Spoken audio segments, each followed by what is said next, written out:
Everyone, welcome to my channel study studio. ये बेटा class 8 का चैप्टर नंबर 7 कबीर की साखियाँ, ठीक है। हिंदी में क्लास 8 चैप्टर नंबर 7 कबीर की साखियाँ, ठीक है। तो ये इसमें 1 2 3 4 5 साखियाँ हैं और ये पीछे मैंने एक वीडियो में बहुत ही अच्छे से समझा रखी हैं। बहुत ही अच्छी साखियाँ हैं और इसका प्रसंग, व्याख्या एंड विशेष सभी कुछ बताया है विद वर्ड मीनिंग। तो आज हम इसके एमसीक्यू करेंगे और इसके शब्दार्थ बताएंगे आपको। तो शब्दार्थ देखिए, सबसे पहले तो आप शब्दार्थ देखिए, ठीक है। तो शब्दार्थ में है जैसे ज्ञान, तो इसमें चैप्टर में है ज्ञान न पूछो साधु का। तो ये ज्ञान मतलब होता है जानकारी, ठीक है। ज्ञान मीन्स होता है जानकारी और म्यान मीन्स होता है तलवार रखने का कोष, जिसमें हम दोनों तलवारें उसमें रखते हैं ना, उसको हम म्यान बोलते हैं। क्या बोलते हैं बेटा? म्यान, जिसमें तलवारों को रखा जाता है। गारी होता है गाली देना, अपशब्द बोलना। कर मीन्स होता है हाथ, कर मीन्स क्या होता है? हाथ होता है। और दहु मीन्स होता है दिशा, सॉरी 10, दहु मीन्स 10 और दिशी मीन्स दिशा होता है, ओके। और सुमिरन मतलब होता है ईश्वर के नाम का जप करना या भक्ति का एक प्रकार करना। सुमिरन करना मतलब ईश्वर के नाम का जप करना। दुहेली होता है दुख, दुख में पड़ा हुआ, दुहेली, दुहेली मीन्स होता है दुख।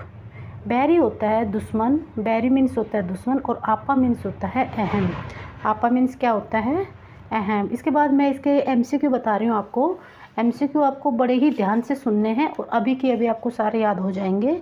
और जब भी कभी एमसीक्यू आते हैं तो आप उसको अच्छे से समझ के उसमें ध्यान करके, क्योंकि पीछे आगे मैंने उसमें डाल रखे हैं, इसमें ये चैप्टर का एक्सप्लेन डाल रखा है पूरा।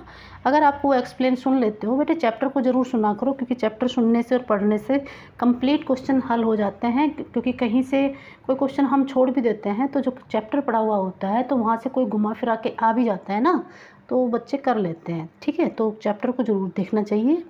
तो आप उसमें पीछे जाके वीडियो में देख लेना। अभी हम इसके एमसीक्यू क्वेश्चन कर रहे हैं। क्वेश्चन नंबर 1, कबीर के दोहों को क्या कहा जाता है? कबीर की साखियाँ कहा जाता है। जैसा कि चैप्टर में फर्स्ट में ही आया था, कबीर के दोहे कह सकते हैं और कबीर की साखियाँ भी कह सकते हैं।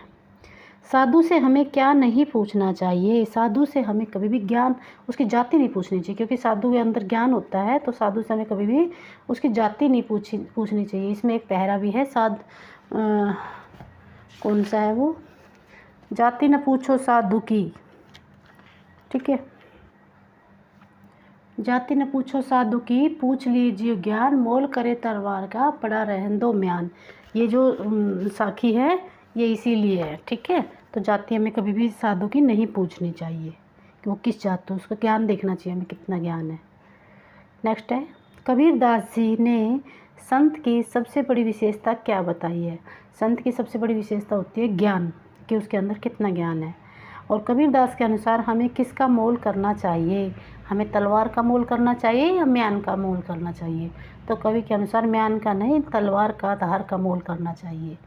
एक गाली कब अनेक बन जाती है? जब एक साइड से एक गाली कोई बोलता है, दूसरी साइड से कोई दूसरा बोलता है, तो फिर एक गाली अनेक गालियों में बदल जाती है। इसलिए हमें कभी पलटकर नहीं बोलना चाहिए। पलटकर गाली देने से दो अनेक गाली हो जाती है, तो पलटकर गाली देने से एक की अनेक हो जाती हैं।